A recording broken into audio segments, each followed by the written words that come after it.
부자와 거지 나사로라는 제목으로 하나님 말씀 증거하겠습니다.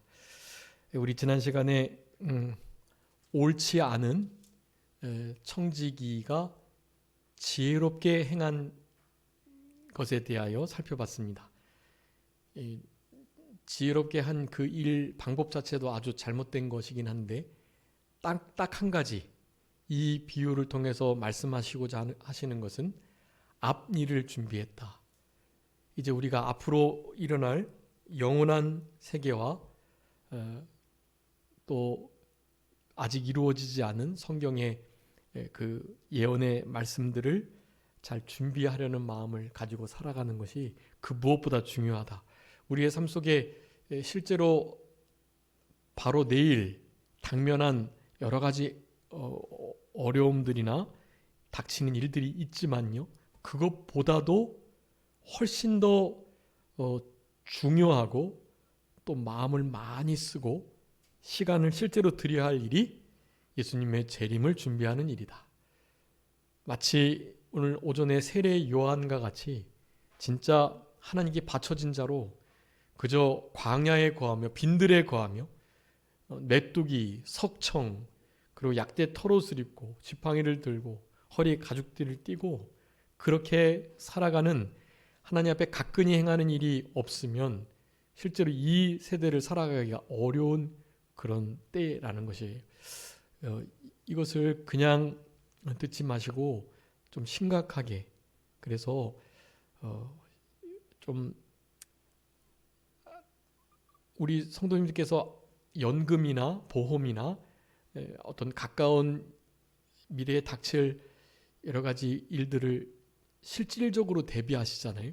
여러분, 실질적으로 그리 하시는 것처럼 이 신앙의 예수님의 재림 준비를 하늘나라에 가서 큰 자 되기를, 심판대 앞에 섰을 때 칭찬과 영광과 존귀함을 얻을 수 있기를 아주 구체적으로 소원하고 그와 같은 일을 추진해야만 하는 것이에요.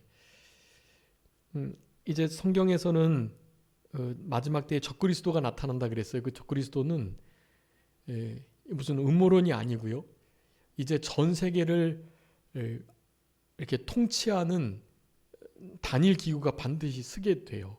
그러면 지금 현재 있는 우리 화폐들을 화폐 개혁을 통해서 이제 단일화할 거예요. 지금은 유로화가 기축통화와 버금가는 그런 힘이 있긴 하지만 아직 달러에는 미치지 못하고요. 당연히 달러조차도 안 쓰는 데도 있기 때문에 이제 그런 정도의 이 화폐권이 아닌, 우리가 이제 당장 생각해도 너무 쉽게 이해가 되는, 이를테면 전자화폐 같은 거, 그런 것으로 반드시 통일이 되게 돼 있어요. 이제 아마 그 시점에 우리 믿는 자들을 향해서는 조건을 걸고, 이를테면 신앙을 포기하는 그런 일이 있어야 그 전자화폐로의 전환이 가능하게 되고, 나름의 어떤 표식을 우리의 이마나 손에 받게 해서 그것으로 실제로 너무나 자연스럽게 매매가 되는 그런 일들이 이루어지게 될 것입니다. 지금도 그런 거 아시죠? 여기 이렇게 손등에다가 RFID 생체 칩을 이식하면 뭐 어디다 댈 것도 없어요. 그냥 마트에서 이렇게 장바구니에다가 담으면 장바구니에 담긴 것이 자동으로 결제가 되는 거예요. 그래서 결제하지도 않고 장바구니에 담아서 그냥 나가면 돼요. 그러면 여기에 칩에 연결된 그 페이먼트가 작동을 해가지고 내 계좌에서 내가 장바구니에 담은 것만큼 돈이 빠져나가는 거예요, 그냥. 이를테면 그런 일들이 이루어지게 되는데, 우리 믿는 우리들은 그것을 666표로 보고 악한 사탄의 짐승의 표, 수로 생각하면서 그런 걸 안 받으려고 하는 거예요. 물론 우리가 지금 주민등록증을 발급받은 것처럼 우리의 신분을 확인하기 위한 아이디를 이를테면 그런 형식으로 주어진다고 할 때 그런 것을 굳이 거부해서는 안 돼요. 그거는 주민등록증 발급되는 거와 같은 거니까요. 그런 건 괜찮아요. 그런데 그렇게 되기 위하여 조건이 반드시 신앙과 결부가 된다. 그럴 때는 매매를 못하고 굶어 죽는 한이 있어도 그런 걸 받으면 안 돼요. 그것을 받으면 신앙의 양보요 타협이요 심지어는 구원을 잃어버릴 수도 있을 가능성이 있는 것입니다. 계시록 13장에 의하면 666의 표는 우리 하나님의 입맞은 자, 그러니까 하나님의 선택된 천국에 농명된 자들은 그것을 받지 않아요.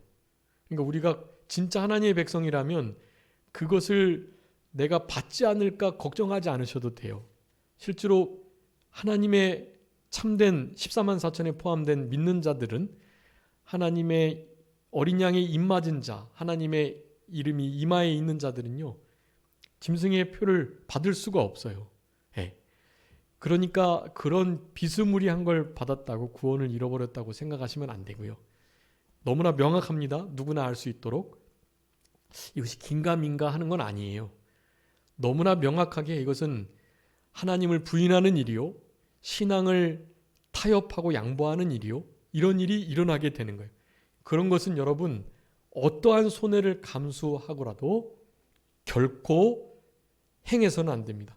이마나 손이 아니어도 배에다가 옆구리에다가 뭐였죠, 허벅지에다가 그런 표를 받는다 해도 하시면 안 돼요.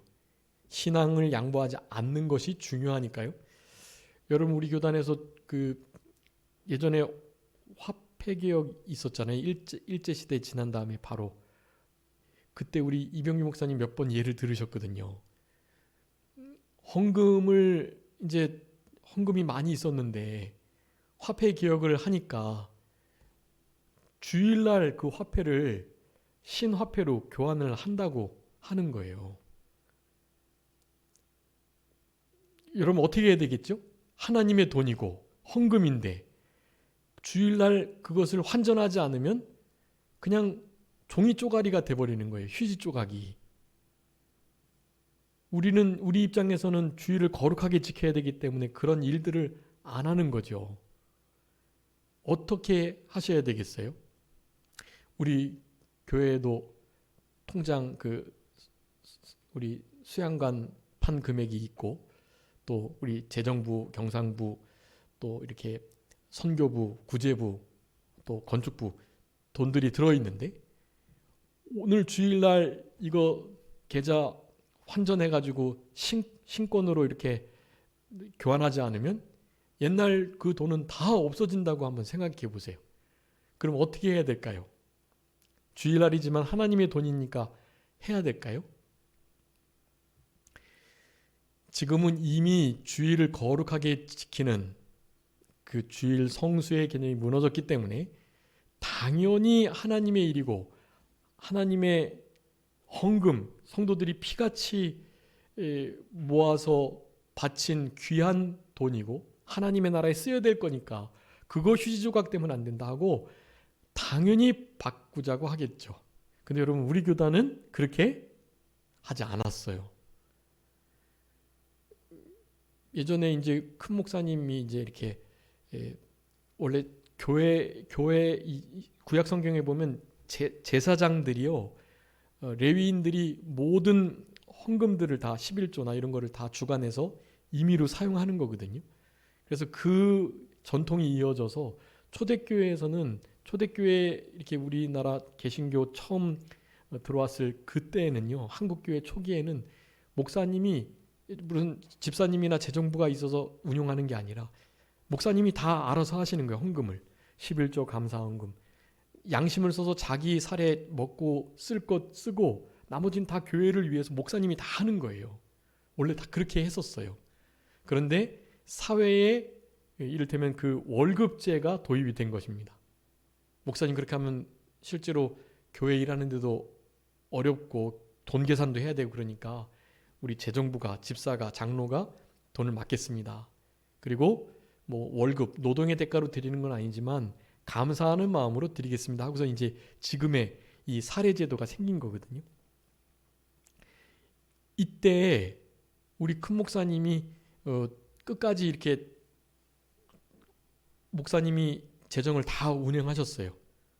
그랬을 때 창강교회 여러 집사님들이 말씀하셨다고요. 이것이 원래 맞지만 지금 이렇게 다른 데도 이렇게 해나가고 있고 덕과 유익을 끼치기 위해서 이렇게 이 사례제도로 바꾸시자. 그때 순복음 또 우리 저기 충현교회, 성락교회, 영락교회, 뭐 명성교회 어마어마하게 큰 우리 창건교회보다 큰 교회가 많이 있었거든요. 그런 교회 목사님들보다도 훨씬 더 사례를 많이 드릴 거니까 이렇게 하시자 그러셨었대요. 그런데도 목사님이 당분간 계속 하셨었어요. 그러다가 이제 나중에는 이제 전체적인 그 교회의 흐름이 그리고 또 목사님 스스로도 그게 돈 계산도 그렇고 어려우니까 이제 재정부가 이렇게 다 맡아서 하는 것으로 이제 바뀌게 됐는데요. 원래는 그렇지 않았었거든요. 이 하나님이 세우신 종들이 그런 부분을 양심을 써서 해 나가는 것, 그것을 이렇게 귀하게 생각하고 그렇게 교회가 운영되어 왔었던 거예요. 그러니까 더욱더 목사님이 그러지 말자. 그거 뭐 죽으면 죽으리다. 잃어버리면 잃어버린다. 하면서 환전을 화폐 개혁할 때 환전을 안 하셨단 말이에요. 주일날. 어떤 일이 일어날게요? 환전을 안 했는데요. 이제 아마 시험을 했던 것 같아요. 누가 어느 교회가 진짜 믿음을 제대로 주일을 성수하나. 아마 그랬던 거라고 하시더라고요. 그 주변 청천동 큰 교회들 다 환전 다 하고 그랬대요. 근데 우리 창강교회만 안 했는데 하루가 연장이 돼서 다음 날까지 환전해도 된다. 이렇게 됐대요. 원래 딱 그날까지만 주일 딱 그날만 하루만 된다고 원래 말은 그렇게 했거든요. 그런데 지나고 나니까 월요일까지도 환전해주겠다 해가지고는 아주 잘 환전을 그렇게 하셨다 그래요. 죽으면 죽으리라, 잃어버리면 잃어버린다 하는 마음을 가지고 신앙 지키셨죠. 그래서 하나님이 교회에 큰 복을 주시는 거예요. 여러분, 이것이 별것 아닌 것 같은데요. 이런 것을 작은 거 하나 양보하지 않아야만 실제로 666의 표를 피할 수가 있습니다. 바꿔 말하면 이런 것을 쉽게 양보한다라고 말한다면 그분은 어찌 보면 하나님의 백성된 그러니까 생명책에 농명된 자가 아닐 수 있다라는 거예요. 여러분, 이게 아주 중요해요. 하나님의 생명책에 농명된 자들은 절대로 666표를 받지 않으나 나를 속이고 기만하고 내 신앙이 예수 그리스도가 내 안에 계신지 확증하지 못하고 실제로 늘 양보하고 타협하고 죄에 넘어지고 사탄의 유혹을 따라서 살아가면 여러분, 그런 이들은 정말 투철하게 점검하셔야 돼요. 내 신앙이 진짜인지. 이런 말이 무슨 신앙의 어떤 구원의 확신, 그것을 흐리는 것이라고 말하는 분들이 좀 있는데요. 여러분, 결코 그렇지 않아요. 내 구원의 확신은요, 내 느낌으로 하는 게 아니에요. 그거는 누군가가 이런 말을 해서 너 구원을 진짜인지 살펴라.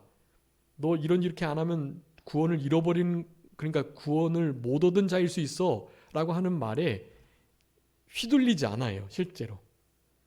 그런데 그런 부분에 대해서 다른 마음이 들어오고 생활이 여전히 그렇다면 그거는 정말로 생각하시고 아주 깊이 생각하시고 하나님 앞에 간절히 기도하시면서 실제적인 예수님의 인격적 영접 그리고 구원의 확신을 가지시도록 해야 합니다. 여러분, 그것이 전제되지 않으면 이 말세지 말의 큰 대환란 통과할 수 없어요. 여러분 이거 심각한 것이니까 이런 말씀을 이렇게 서론처럼 이게 지금 드리고 있는 것인데, 여러분 이런 부분에 대해서 결코 타협하지 말고 또 그냥 얼렁뚱땅 대충 넘기지 마시고 이것을 아주 심각하게 아주 주의하여 이런 부분들을 살펴야 돼요. 내 구원이 진짜인지, 그런 것은 확실해요.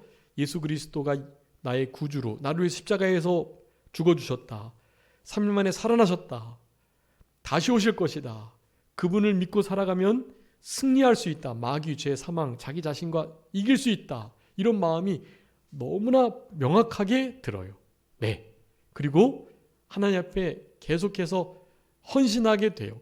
하나님을 사랑하고요. 그리고 이웃을 사랑하고요. 이런 아주 자연스러운 열매들이 맺히게 되어 있습니다. 여러분 그런 것들을 기억하시면서 앞날을 잘 준비하는 것, 반시쯤 고요한 이때 신앙의 실력을 갖추는 것, 이제 화폐 문제도 그렇고 여러분 이제 성경책도 핸드폰에 있는 성경책 이런 것조차도 통신이 두절돼서 못 볼 수 있어요. 이 성경책도 종이로 이렇게 들고 다니지 못할 수도 있어요. 여러분 그러니까 지금 우크라이나에서 나오신 분들 진짜 아무것도 못 가지고 나오고 그냥 이 옷가지만 가지고 나온 거예요. 다른 것들 다 남겨두고요. 어떻게 성경책 두꺼운 거 이런 걸 무게가 있게 들고 다니겠어요? 여러분 성경 말씀을 어디에 해요? 마음에 잘 신비에 새기고 암송하셔야 합니다. 그러니까 우리가 매월의 말씀들, 한 해의 말씀들, 이런 말씀들만 일단 외워도 한 달에 12구절이니까 적어도 1년에 12구절 정도는 외우셔야 돼요. 물론 훨씬 더 많이 외우시는 분들은 너무너무 잘하고 계시는 거고요.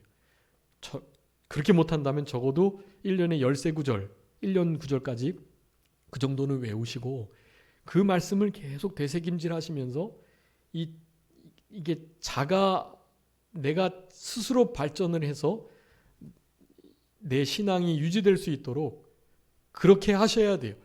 누군가가 이렇게 말씀을 전하고 또 그래서 은혜를 받고 이렇게 되지 말고 내가 스스로 말씀을 묵상하고 찬송하면서 은혜 받는 생활을 할 수 있도록 그렇게 하셔야 됩니다.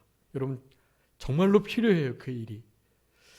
미래를 준비해야 된다는 것을 다시 한번 강조하면서 오늘 본문의 19절부터 31절의 말씀도 사실은 미래를 준비하는 말씀이에요. 이 말씀도 우리 목사님들이 장례식에서 아주 많이 하는 말씀인데요. 이 사건이 실제적인 사건인지 비유인지에 대해서는 명확하지 않아요. 그런데 비유라고 해도 괜찮고요. 실제적인 사건이라고 해도 괜찮아요. 실제적인 사건일 가능성이 사실은 조금 더 높습니다. 실제로 이 한 부자의 이름까지도 이 교회사와 이 교회사를 역사서로 편찬한 그런 역사가들에 의해서 이 한 부자가 누구인지까지도 이름이 사실은 나와 있거든요. 그래서 실질적인 사건이다. 그것은 다른 말로 하면 지옥에 가도 이 땅에서 있었던 일들을 잊어버리지 않는다. 그리고 지옥이나 천국에 가도 지옥에 간 사람의 이름, 천국에 간 사람의 이름들을 서로 알 수 있다. 그리고 지옥에 간 자들은 진짜 유일하게 걱정하는 것은 자기가 이 불구덩이에서 고생하는 것 이상으로 현재 이 땅에 남아있는 예수님을 제대로 믿지 못하는 자들의 신앙이 가장 걱정을 하고 있다. 아주 중요한 원리들을 실제적인 사건이라고 볼 때 우리들에게 던져주시는 교훈들이 많아요. 그래서 예가 아닌 실제 사건이라고 생각하시면서 앞날을 제대로 준비하는 우리들이 될 수 있도록 힘을 써야 되는 것입니다. 우리 19절부터 21절까지 부자의 불신앙 그리고 거지 나사로의 신앙에 대해서 말씀해요. 자, 근데 이해가 안 되는 거가 있죠. 왜 믿음 잘 지킨 아브라함 품에 안겨서 그렇게 안식을 누릴 수 있는 그 하나님의 백성이 왜 이 땅에서 거지가 되었는가 하는 문제예요. 예수님 잘 믿으면 삼박자 구원 얻고 예수님 잘 믿으면 복 받고 부자 되고 그래야 되는 거 아니에요? 그런데 어떻게 거지가 있을 수 있냐고요. 여러분, 거지가 있을 수 있습니다. 여기 보면은 우리 아브라함이 하는 말인데요. 너 살았을 때 좋은 것 받고 괴로움을 지금 받지 않고 도리어 이제 지옥에 가서 너는 괴로움을 받고 있는데 저 나사로는 살아 있었을 때 고난을 받았기 때문에 이제 여기 와서 위로를 받는다라고 말씀을 하고 있어요. 여러분, 근데 이 말씀 속에 25절이에요. 너 살았을 때 너는 좋은 것을 받았고 나사로는 고난을 받았는데 이제는 여기서 위로를 받고 너는 괴로움을 받는다라고 말을 하면서 이 괴로움에 대해서 이것이 너의 괴로움, 이건 그냥 괴로움이 아니라 너의 괴로움, 이것은 네가 잘못해서 받는 괴로움이다, 그런 의미예요.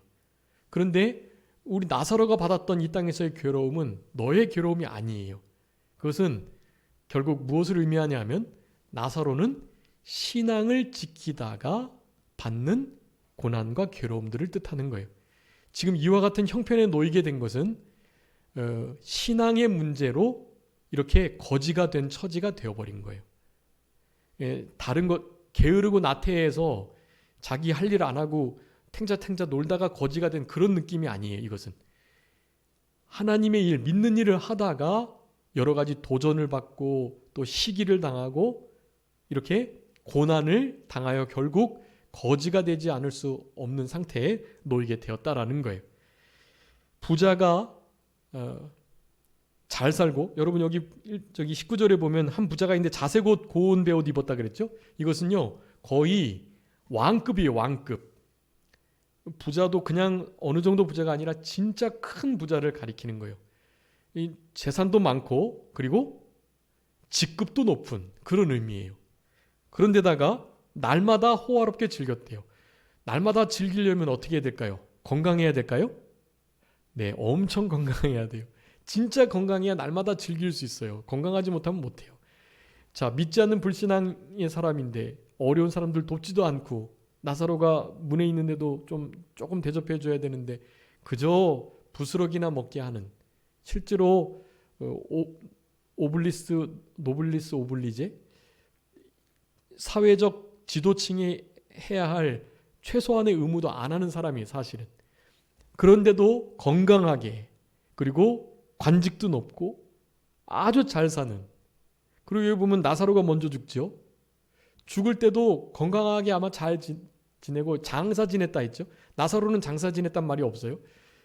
이 사람은 장사 지낸 거예요. 장사 지냈다는 것은 어마어마한 장래 행렬을 포함한 행사를 가리키는 거예요. 그러니까요, 죽을 때도 잘 죽은 것 같아요. 예. 여러분, 그런데 그의 불신앙으로 인해서 어디를 갔다고요? 지옥에 갔다라는 거예요. 아무리 직급이 높고 권위를 가지고 또 높은 관직을 가지고 또 건강해가지고 날마다 호화롭게 즐기고 그렇게 할 만큼 부자고, 예, 그런 권력을 가진, 그런 건강을 가진, 그런 재력을 가진 사람인데 결국에는 지옥에 간다. 그래서 그 나사로에게 나에게 그저 손가락의 끝에 물을 한 방울만 찍어서 내 혀를 조금만 적셔달라고 할 정도의 고난을 당하고 있다라는 거예요. 여러분, 이게 진짜 미래를 준비하지 못하는 참으로 미련한 자의 결말이라고 할 수가 있겠습니다. 거기에 비해서 나사로는요 어땠어요? 믿음을 지키다가 고난을 받는데 고난의 정도가 너무 심했어요. 거의 욥과 같아요. 버림을 당해가지고 어디 있을 데도 없고요.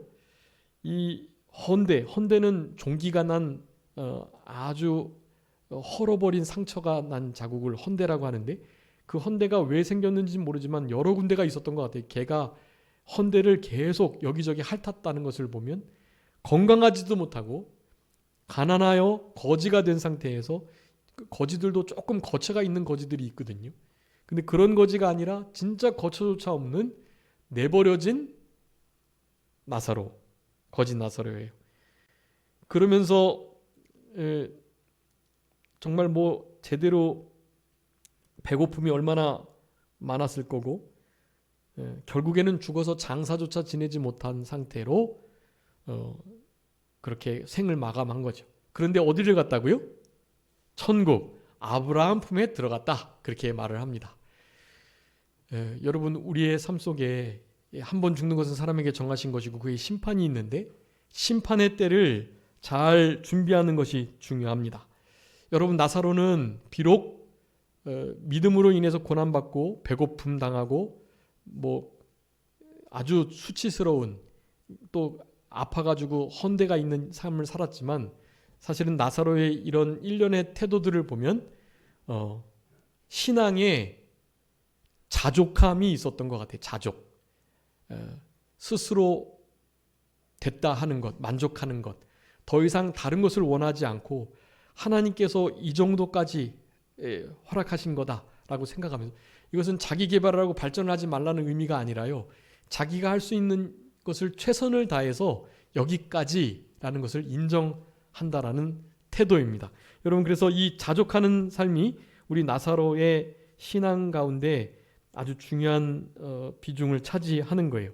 여러분, 빌립보서 4장 11절에 궁핍함으로 말하는 것이 아닌데 어떠한 형편든지 나는 자족하기를 배웠다, 그렇게 말해요. 여러분, 어떻게 만족할 수 있을까요? 중요한 원리가 있는데요. 첫 번째, 하나님께서 가장 적당하게 지금 나에게 주셨다. 그것을 기억할 때 일단 자족하게 돼요. 하나님이 어련히 적당하게 주셨을 거다라는 생각. 두 번째는 그런 하나님이 적당한 것을 주셨지만 앞으로는 더 좋은 것을 주실 것이다 라는 믿음이에요. 여러분, 이런 믿음이 있으면 지금의 어려움을 견뎌낼 수 있습니다. 여러분, 이와 같은 시대 속에서도 우리 자유대한민국 안에서의 삶도 하나님 앞에 그렇게 기다리시고 기대하시면서 매달리셔야 돼요.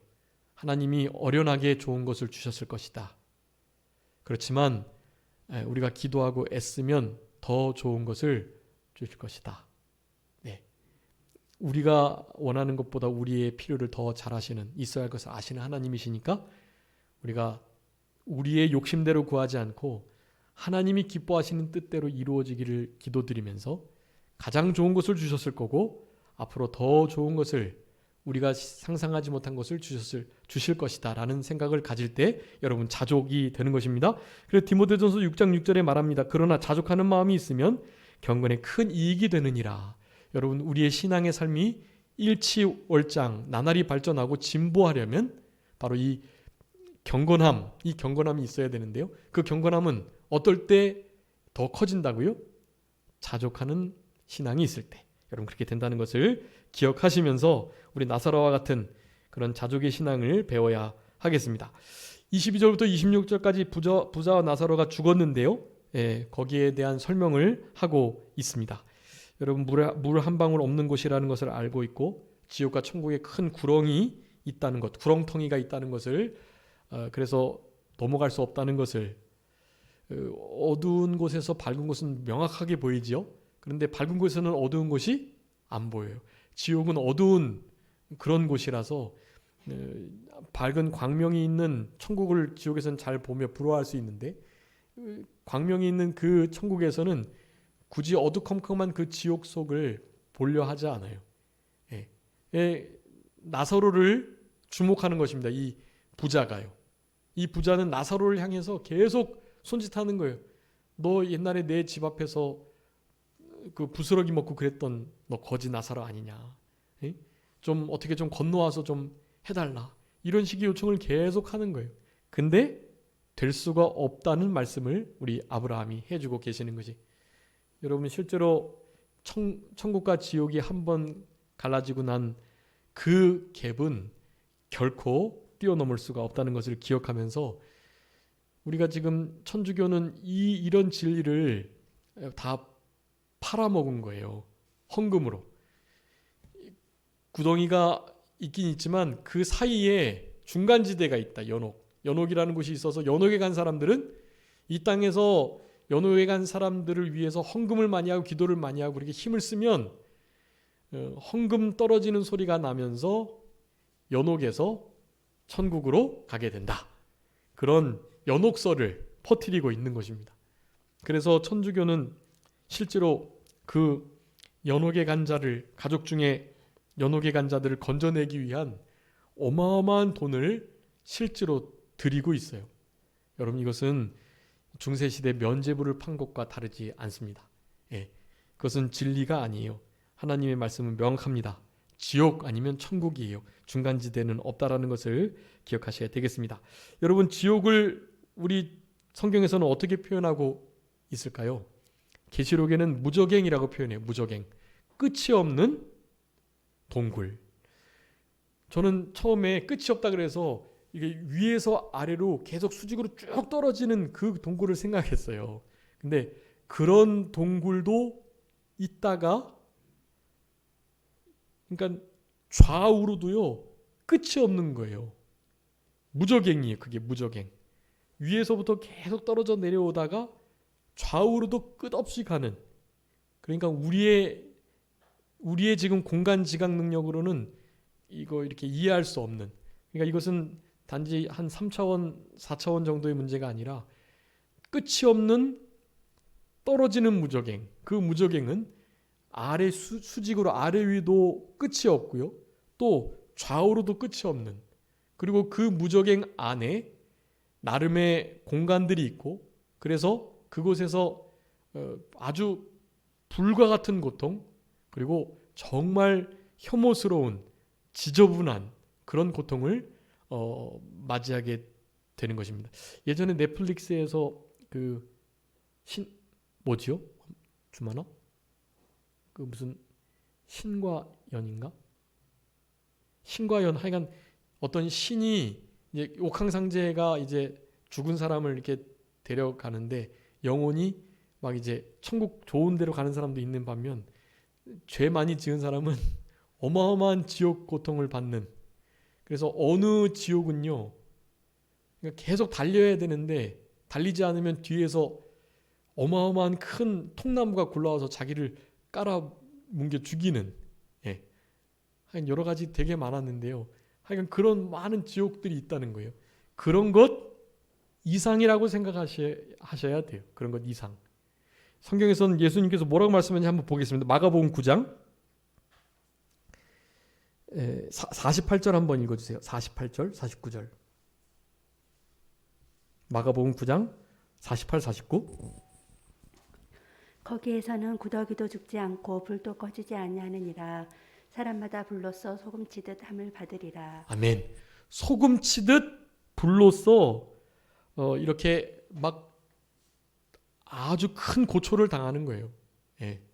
예전에 목사님 이런 말씀하시면서 큰 목사님이 예전에 디스코장에 간 사람들이 펄쩍펄쩍 뛰는 거, 그 모습을 이 불로서 소금치듯 한다 이렇게 표현을 하셨거든요. 예. 딱 그거예요. 그리고 구더기가 죽지 않고 불도 꺼지지 않는 진짜 더럽고 막 이렇게 불고통을 당하고 불이 되어가지고 화상을 입는데도 죽지 않고 그 화상 때문에 결코 죽지 않는, 그러니까 죽도록 화상을 당하여 고통당하는 그런. 근데 우리 성도님들께서 상상하시는 것 한 10,000배 이상이라고 생각하시면 돼요. 모든 고통의 정도나 이런 처참함의 그 비참함의 정도가 적어도 10,000배 이상이라고 생각하시면 됩니다. 여러분, 이런 곳에 우리의 가족들이, 친구들이, 친척들이, 이웃들이 가지 않도록 여러분 반드시 건져내야 돼요. 메시아를 만났다. 우리가 그들에게 복음을 전해야 하는 거예요. 여러분, 복음은 어떻게 해서 전해져요? 오늘 여기 본문에서도 말합니다. 죽었다가 살아난 자, 나사로한테 자기 그때 옛날에 집에 가가지고 자기 형제들이 있는데 형제들에게 지금 한 형제가 그 부자가 지옥 갔으니까 다시 예수님 믿고 결코 지옥에 오지 말라고 제발이지 복음 좀 전해주세요. 그렇게 말을 하는데 그럴 수가 없다는 거예요. 죽은 자가 살아나서 가도 안 받아들인다라는 거예요. 그 부자도 얼마나 많이 복음을 전파받았을 거예요. 나사로도 많이 전도했을 거고요. 계속해서 그 말들이 있었을 것임에도 불구하고 안 받은 거예요. 죽은 자가 살아난다고 해도 되는 일이 아니에요. 그러면서 예수님 뭐라 그러세요? 어떻게 해요? 아브라함이 어떻게 해요? 선지자와 모세에게 들어야 된다. 선지자 모세는 이 구약 성경을 가리키는 거예요. 성경 말씀을 통해서 성경 말씀의 증거를 통해서 믿어야만 하는 것이지 죽었다가 살아난 자가 예수님 믿으라고 해서 믿어질 일이 아니다라고 말하는 거예요. 여러분, 이게 아주 중요합니다.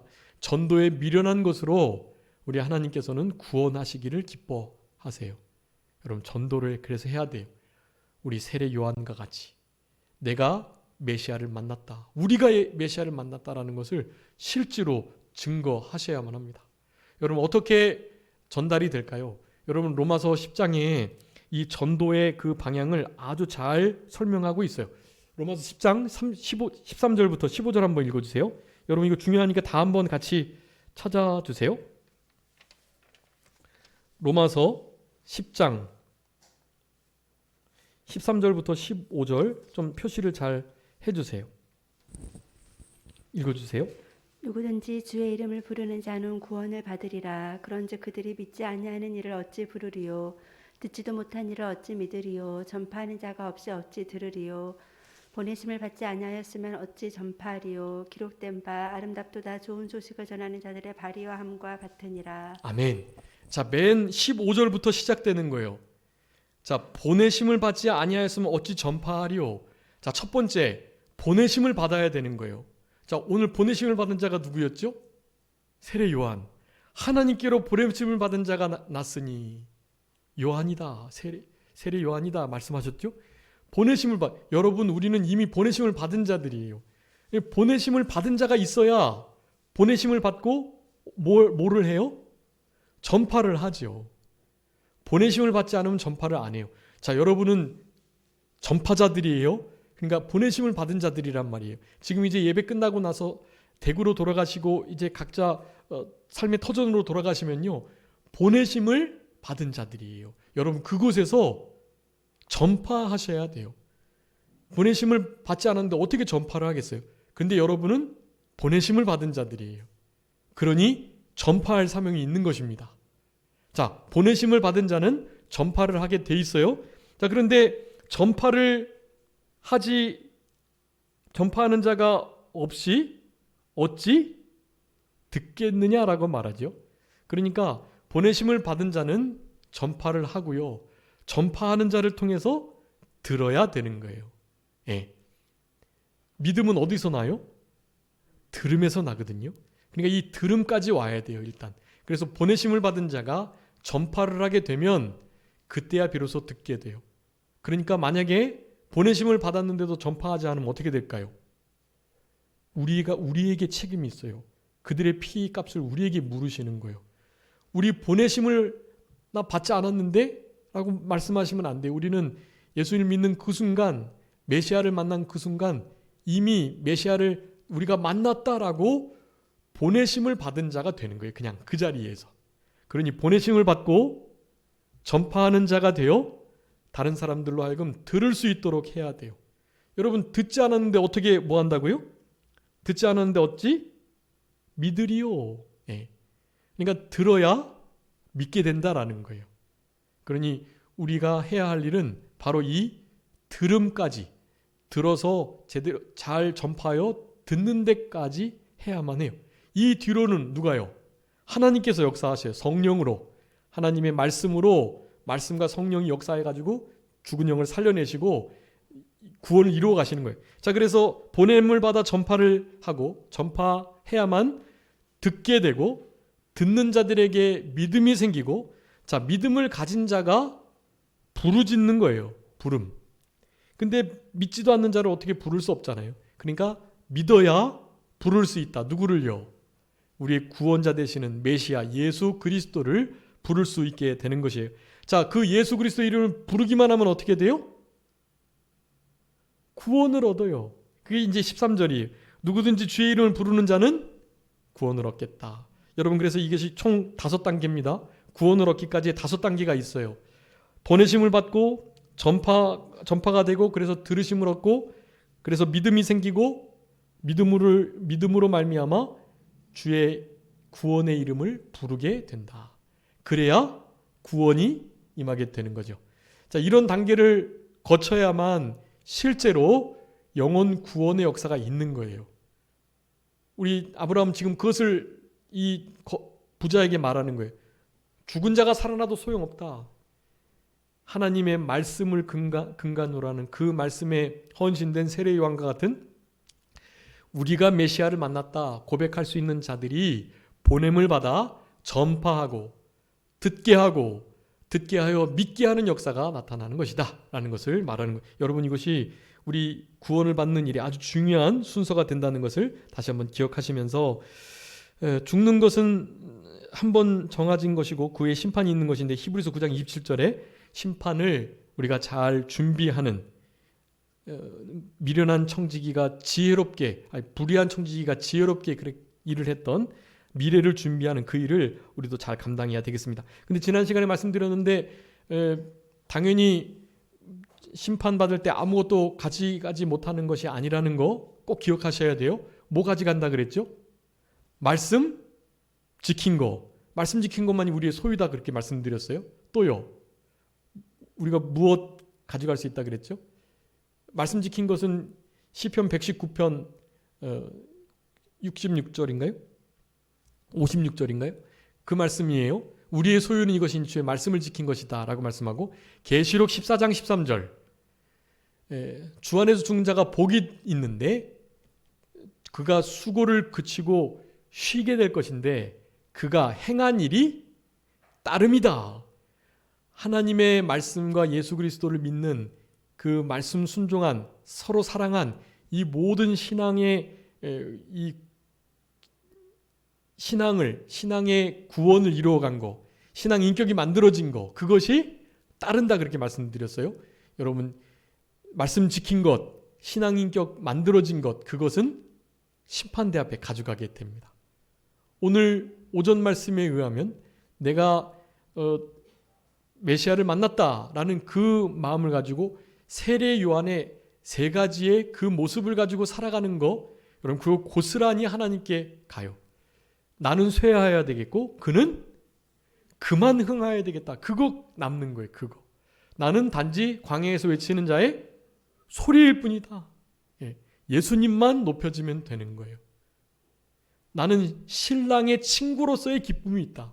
내 제자들 예수님께 다 뺏겨도, 예수님이 세례를 주시고 예수님의 사역이 번성해도 나는 기쁘다. 전혀 괜찮다 하는 마음을 갖는 그런 태도가 하늘나라의 상급으로 남게 되는 것입니다. 그러면서 우리 맥체인 성경 오늘 누가복음 13장 어저께죠. 12장 읽으셨으면 기억하실 건데, 누가복음 12장 33절에 아주 중요한 것을 또 하나 더 우리가 가져갈 수 있는 것을 말씀하고 계세요. 네, 그것 때문에 지금 말씀드린 건데, 여러분 무엇 가져갈 수 있을까요? 바로 구제한 것이, 구제한 것. 누가복음 12장 33절에 하나님께 대하여 부요한 것, 다른 것이 아니라 하나님의 나라에 썩어지지 않는, 동록이 쓸지 않는, 헤어지지 않는 주머니, 그 배낭을 만들어라 라고 말해요. 그것은 곧 구제다. 여러분, 이 거지 나사로가 왜 이렇게 거지가 되었는가 하면요, 부자가 자기의 잉여 재산과 물질을 이런 어려운 자들을 위해서 나누지 않았기 때문에 이런 일이 일어난 거예요.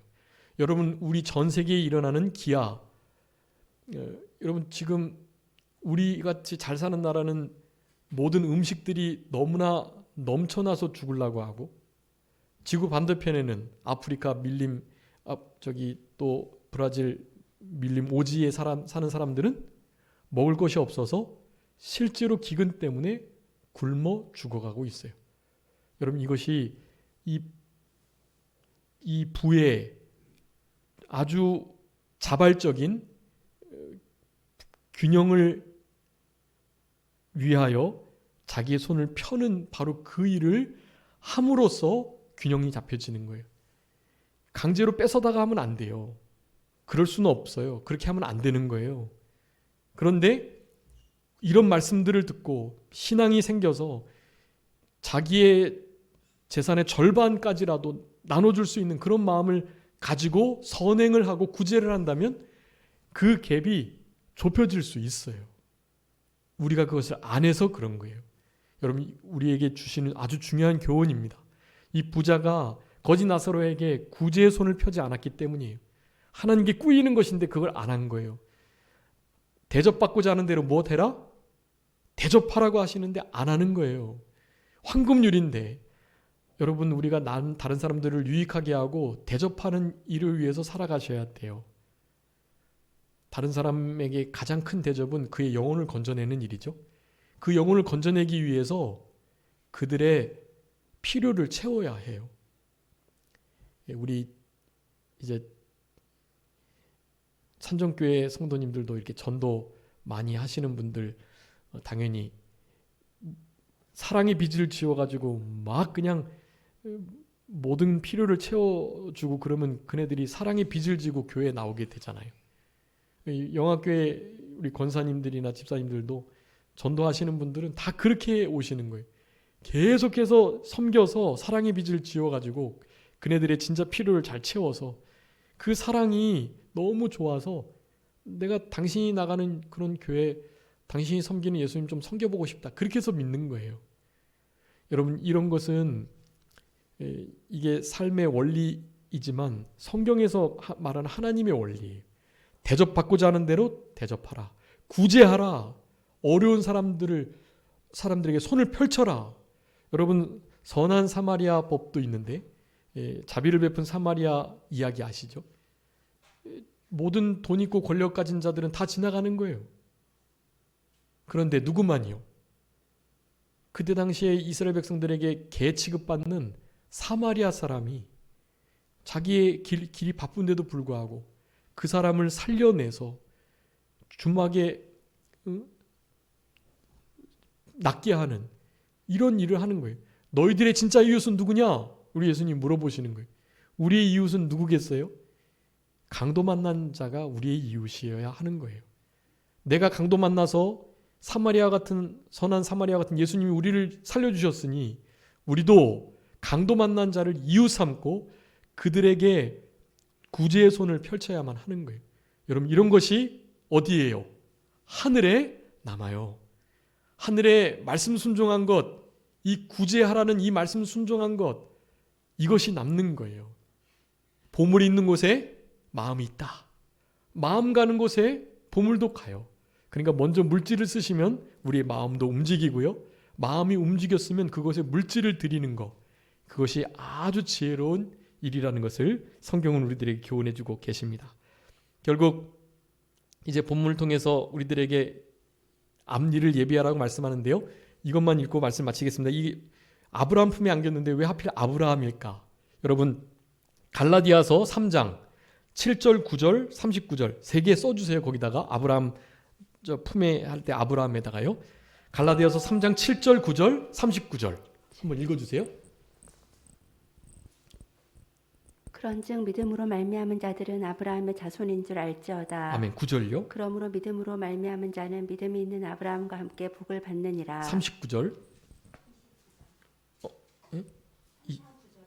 네, 39절. 그럼 29절인 것 같아요. 너희가 그리스도의 것이면 곧 아브라함의 자손이요 약속대로 유업을 이을 자니라. 아멘. 거기 말씀합니다. 믿음으로 말미암은 자들은 아브라함의 자손. 자, 믿은 자들은요 아브라함의 자손으로 아브라함 품에 안겨요. 근데요 9절에 보면 믿음으로 말미암은 자들은 믿음 있는 아브라함과 함께 복을 받는다. 그런 의미에서의 아브라함 품이에요.